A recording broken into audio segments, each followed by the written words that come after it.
I didn't expect to fall for someone I couldn't touch. That's how it started. Just me, alone in my room at night, the glow of my monitor lighting up the walls.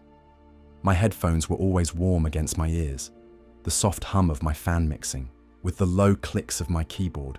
It was my favorite time, the late hours when the world outside slowed down, and it felt like the internet belonged only to people like me, people who didn't quite fit anywhere else. That's where I met him. Ash. It was a queer-friendly Minecraft server. Small, chill, full of cozy builds and pride flags made out of pixelated wool. I joined out of boredom one night. I stayed because of him. At first, we were just usernames. Mine was kind of dumb. His was cooler. He had a soft laugh. Not loud, not fake, real. His voice came through my headphones like a blanket. Warm, familiar, safe, even in silence. He had this way of making me feel okay. Like I didn't have to say the right thing all the time. Like just being there was enough. We didn't talk a lot at the start. Just little things. What we were building. What mods were broken. What music we had playing in the background. But somehow, those tiny things stretched out into hours. And then nights. I'd hear his laugh and smile without meaning to. He liked to hum when he was focused. Sometimes he'd sing along to his music, not knowing his mic was still on. And when he'd stop and say, "Oh, was that too loud?" I'd always say no, even if I didn't know the song. I just liked hearing him. My room always smelled like old notebooks and lemon tea. I'd wrap myself in a blanket and press closer to the screen when we talked. Even though it didn't make a difference. He couldn't see me, but I wanted to be closer anyway. I started looking forward to those nights more than anything. School sucked. Home was fine, I guess. But nothing ever felt quite right until Ash was there, his voice on the other side of the server, lighting up my dark little world like a firefly. And yeah, he was just a voice, but it felt like more. It felt like someone had finally found the same quiet corner of the world that I had, and sat down next to me, just to keep me company. We started playing together every night. At first, it was just random stuff. Parkour maps, little mini-games, wandering aimlessly through pixelated forests. But it wasn't really about the game anymore. It was about having someone who stayed. We found a flat stretch of land by a lake and decided to build something. I suggested a cabin. Ash said yes, but only if we made it cozy, like something you'd want to live in if pixels were real. So we did. Birchwood walls, lanterns instead of torches, big windows that looked out over the water, a tiny garden full of fake flowers, and sugarcane. "I want to live here," I said once, as we watched the in-game sun set beyond the trees. "Yeah," Ash said softly. "Me too." That night, he sent me a playlist. It was full of soft songs, guitar, a little lo-fi, some acoustic, stuff I didn't know but loved instantly. He titled it, "For Building With You." I listened to it the next day on the bus and couldn't stop smiling. I didn't even notice when someone bumped into me. I was just thinking about how he said the songs reminded him of me. We started sharing more. Not just builds or songs, but stuff that mattered. What we ate for dinner, how school was, what our bedrooms looked like. He told me about his dog, a golden retriever named Bean, who hated baths, but loved snow. I told him I used to build pillow forts under my desk when I was younger, just to hide from everything. Sometimes our voices would just hang there, long after we stopped talking. He'd say something dumb and I'd laugh too hard, or he'd sigh and I'd ask, "You okay?"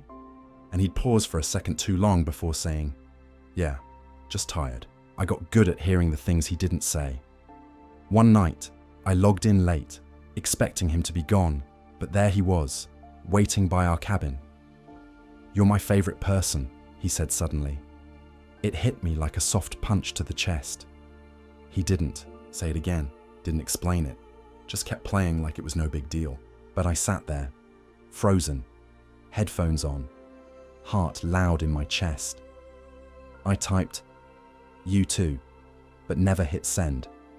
I just looked at the message for a long time, let the glow of the screen wash over me, listened to his voice hum softly, singing something I didn't recognize, and for the first time in a long while, I felt like maybe, just maybe, I didn't have to be alone anymore.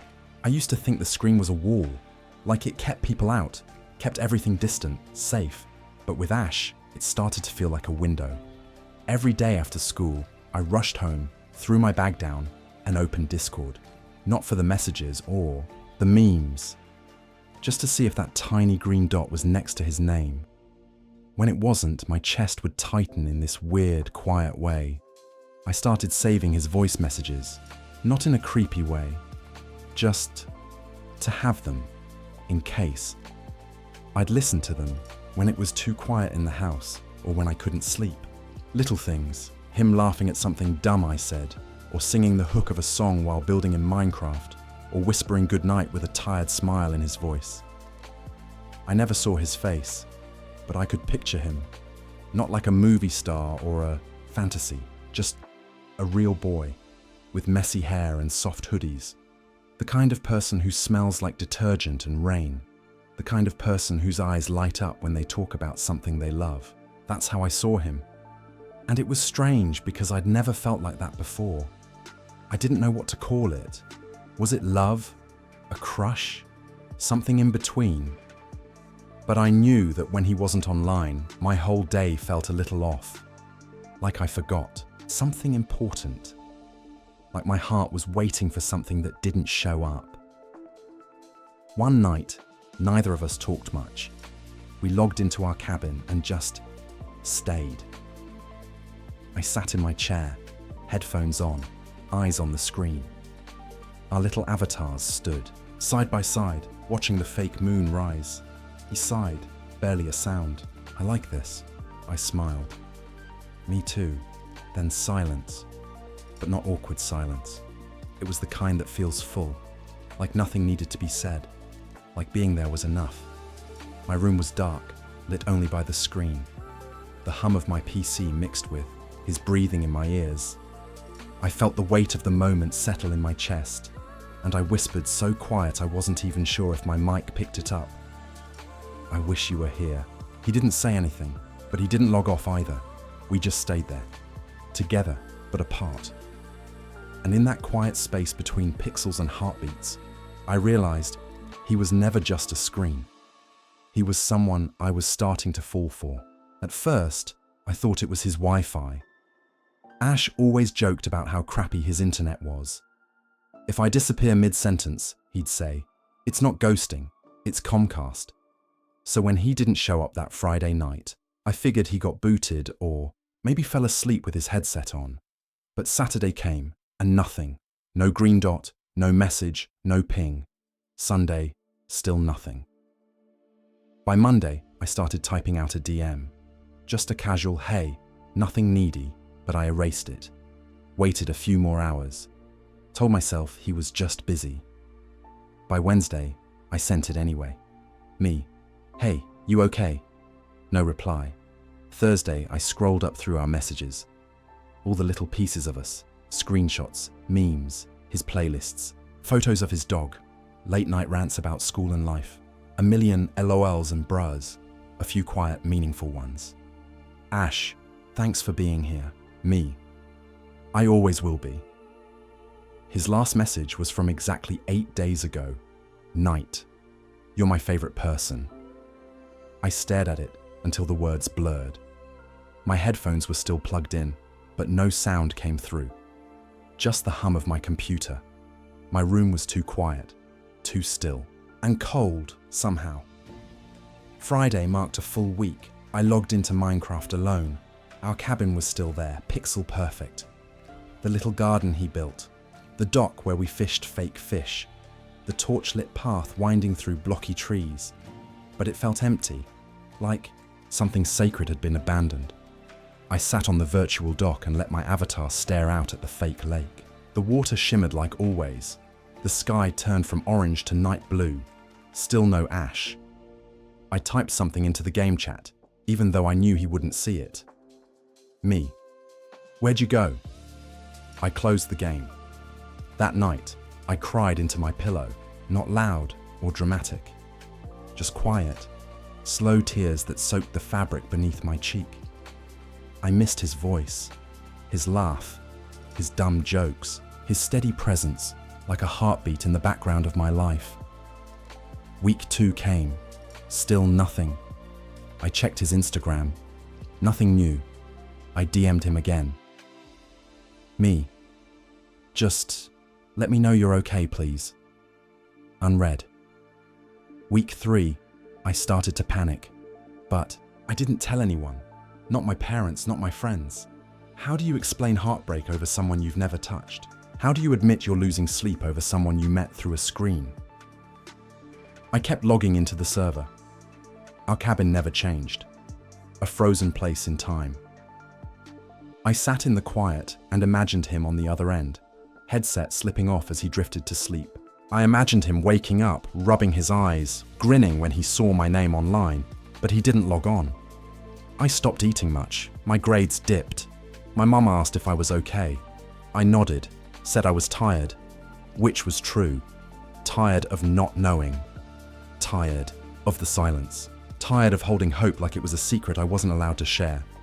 A month passed. I stopped logging into the game. I still opened Discord, still refreshed our DMs, still waited for that green dot, still whispered, sometimes before bed, please come back.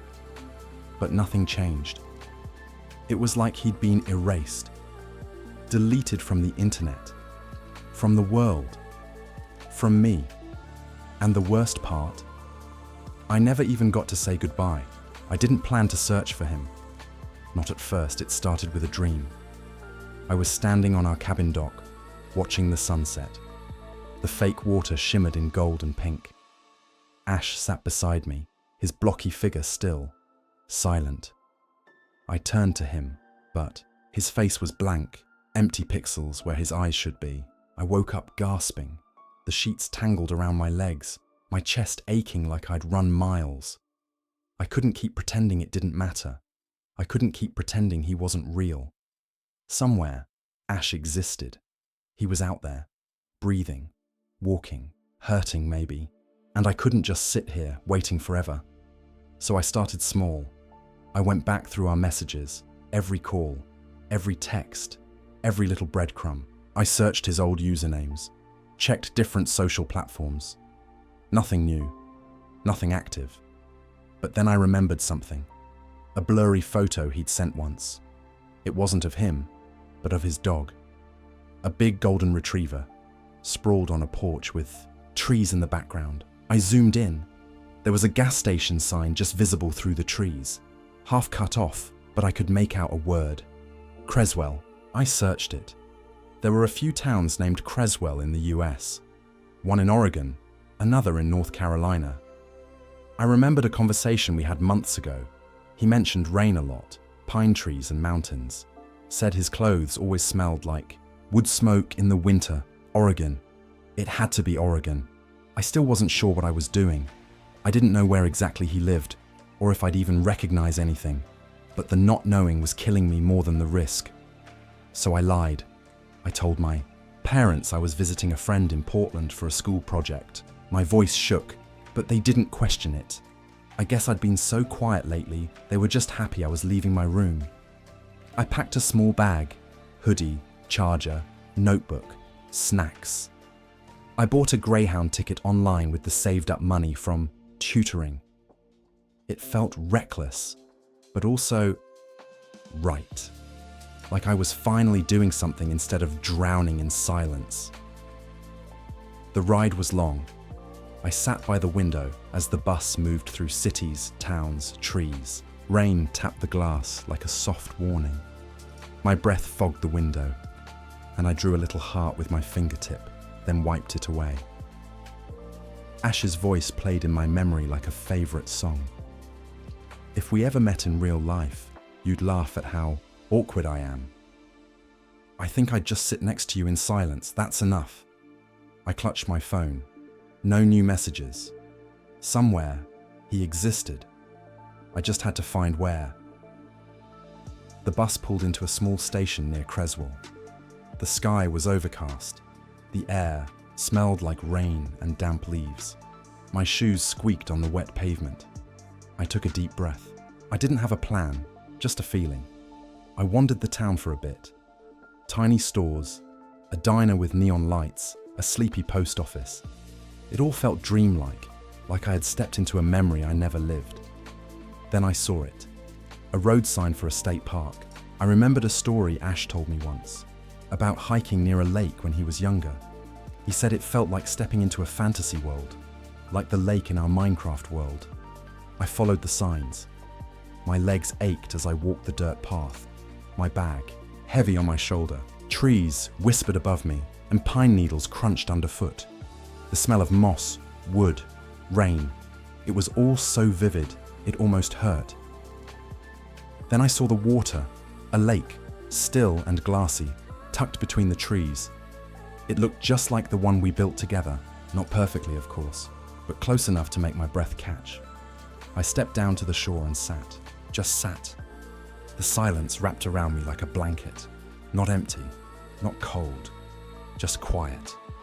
And in that quiet, I remembered everything. His laugh, his playlist full of soft indie songs, his tired sighs, the night he called me his favorite person. Tears blurred my vision. I let them fall. I whispered into the wind. I miss you. Behind me, the gravel shifted. Footsteps. My breath stopped. I turned slowly, my heart thudding so hard it hurt. There he was. Ash. A little taller than I imagined. Hoodie too big. Brown curls messy like he'd just rolled out of bed. Same eyes though. Warm, nervous, gentle. And that voice, real now, not through headphones, soft and familiar. Aren't you a little far from your keyboard?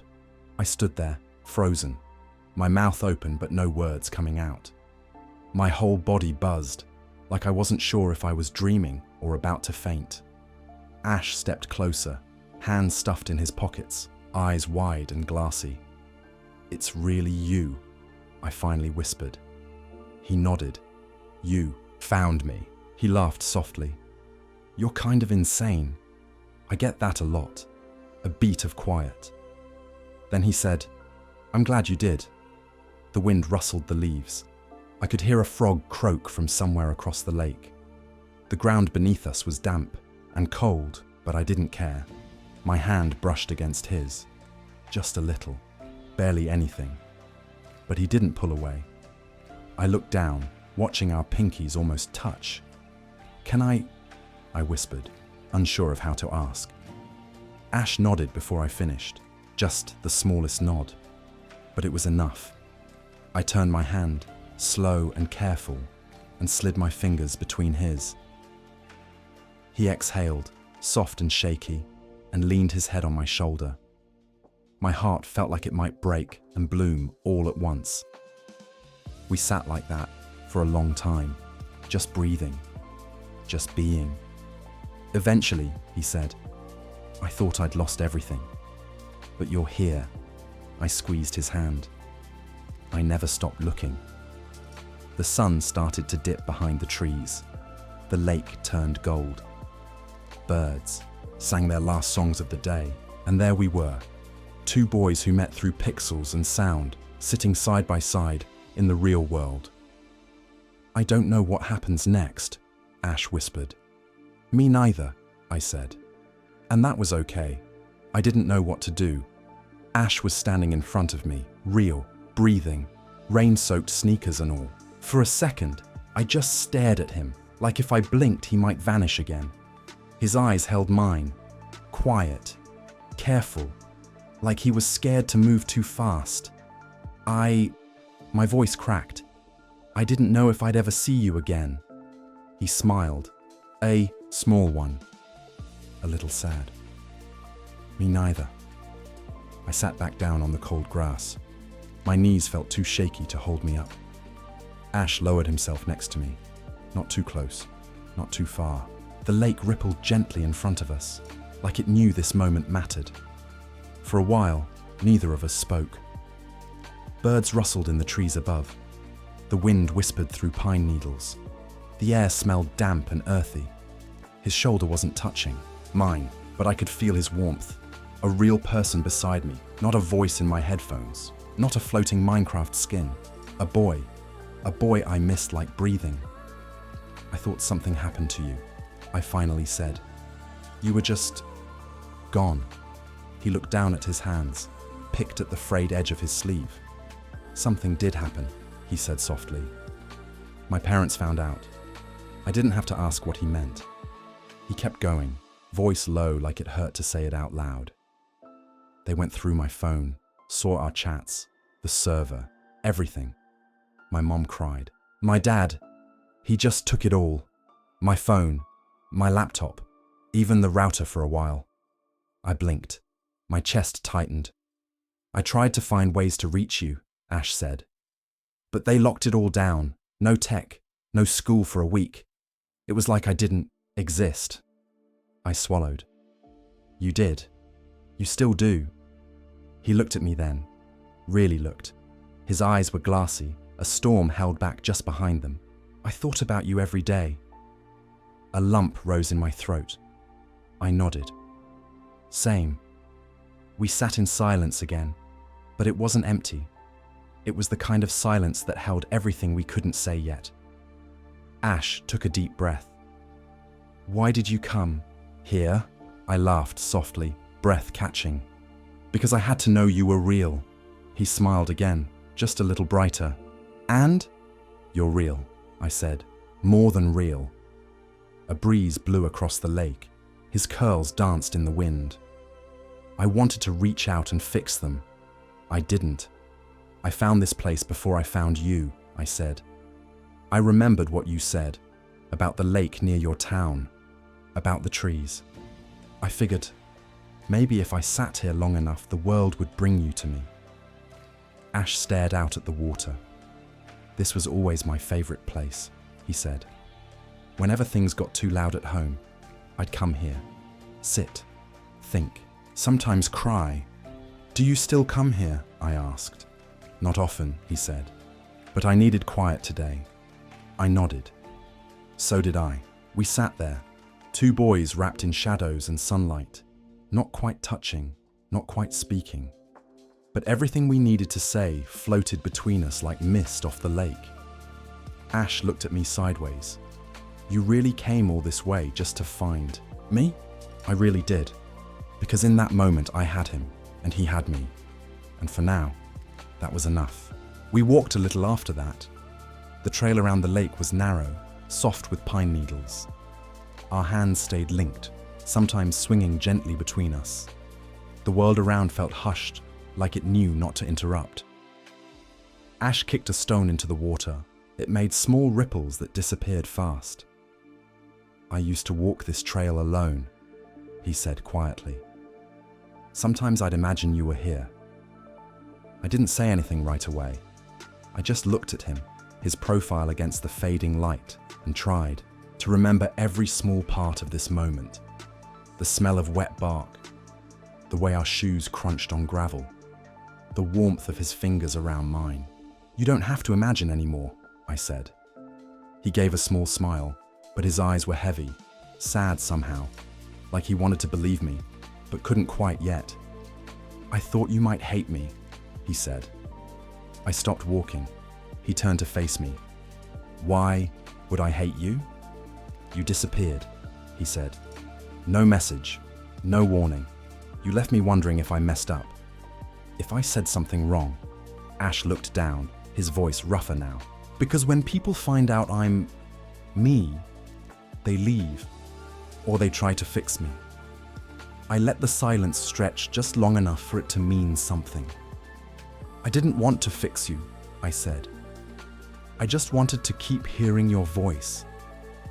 He met my eyes, again, and this time, he didn't look away. I wanted to be there, he said. God, I missed you. Every night, I'd lie awake and think about our calls, our dumb jokes, your laugh. I felt something squeeze inside my chest. "You called me your favorite person once," I whispered. He nodded. "I meant it." The trees started to thin as we reached a clearing near the edge of the lake. There was a small wooden bench, weathered and half covered in moss. Ash sat down, pulling me gently with him. We sat in the quiet again. Our shoulders touched this time. The world felt wider and smaller all at once. I hated that I couldn't say, "Goodbye," Ash said. "Hated that you didn't know why I left." I shook my head. "You didn't leave. You were taken. That's different." He let out a breath, eyes fixed on the lake. "Sometimes I thought you'd move on," he said. "That I'd log on one day and you'd be gone." I looked down at our hands, still wrapped together. His thumb brushed across my skin, soft and slow. "I waited," I said. "And when waiting wasn't enough, I searched." Ash turned his head toward me. His face was open, tired. "Real. You're kind. Of stupid?" he said. I laughed. "Yeah, I know. But you're also everything," he said. The words settled between us like the first drop of rain on dry ground. We didn't kiss, not yet. It wasn't about that. It was about sitting close enough to hear each other breathe. About feeling seen without needing to speak. About two boys who'd only ever known each other through screens, now able to feel each other's presence without static or lag. Ash leaned his head against mine. "I still don't know what happens next," he said. "You don't have to," I replied. He nodded, slow. "I'll find a way to be online again soon," he added. "Properly, I mean, not just sneaking out with my old tablet to visit the lake." "Yeah?" "Yeah," he smiled. "Can't let our cabin go to waste." I chuckled. "It's still there, you know. Every block, every sign. Even that ridiculous lava lamp room," he groaned. "You were obsessed with lava lamps." "Still am." The sky had turned purple above us. A few stars blinked into view. Ash looked up at them, then at me.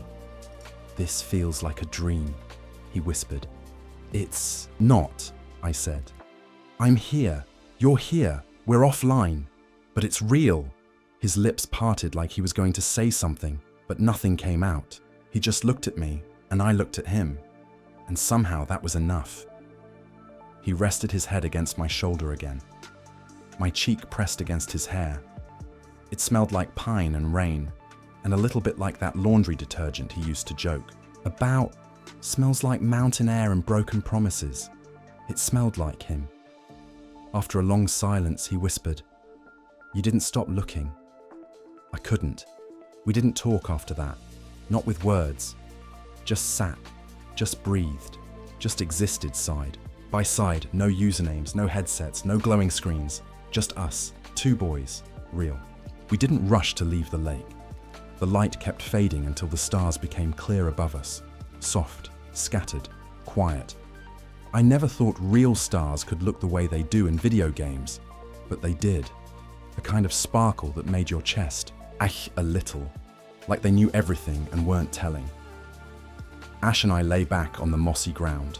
My hoodie was under our heads, his arm pressed against mine. The silence wasn't heavy anymore. It was something else now, something comfortable. "I used to dream about this," he said softly. "About being here?" He shook his head. "About you, next to me.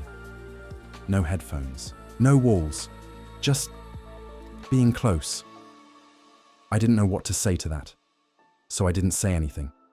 I let my fingers find his again. There was a moment, small, quiet, where our pinkies brushed. Just that. Just a gentle touch, but it filled every corner of my body with warmth. His hand trembled a little as it curled around mine. "Is this real?" he whispered. I turned my head toward him. His face glowed soft under starlight. "It feels like it," I said. We were both quiet after that. My heart was loud in my ears. My body was still, but my mind was full of everything. How long I'd waited for this. How close he was now. How much I wanted to freeze this second forever. He rolled slightly, facing me. Our noses were almost touching. I could feel his breath, slow, nervous, warm. "I don't want to mess this up," he said. "You won't." "I've never done this before," he added. "Me either." We looked at each other for a long time. The kind of long where a second feels like an hour. The kind where you feel every inch of space between you. Then I whispered, "Can I stay for a little longer?" Ash gave a small nod. "Yeah," he said, voice barely audible. "Please." He leaned in. So slowly, it was like time stopped. His forehead pressed against mine first. We just stayed like that, breathing, feeling, letting. Our skin remember something it had never known. Then, soft as a question, his lips met mine. It wasn't fireworks. It wasn't music swelling or hearts exploding. It was quieter than that, like a sigh, like the moment right before sleep. It was soft, uncertain, honest.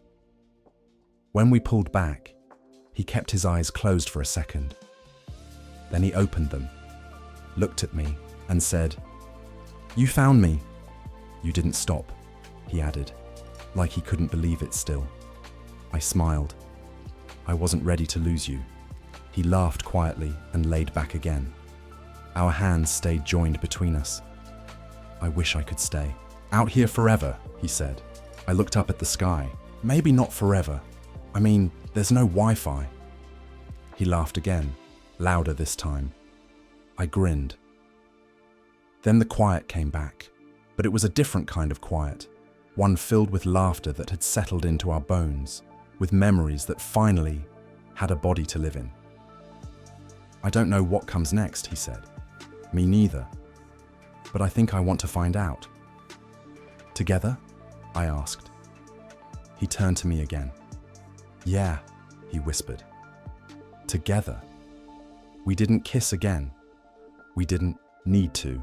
Just lying side by side under the stars was enough. We didn't talk much the next morning. But it wasn't awkward.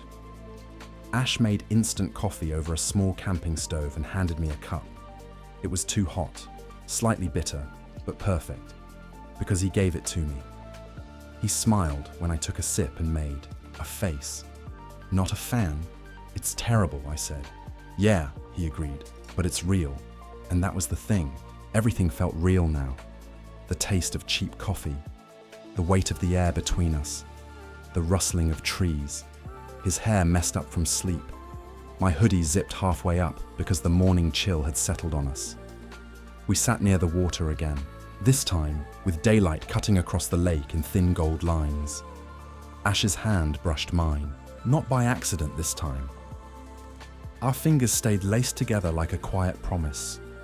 No one said it, but we both knew we had to go back soon. His parents didn't know he was out here. Mine thought I was at a weekend school trip. We only had hours left, but we didn't rush. We watched dragonflies skim the water. We listened to birds chirp and leaves shake.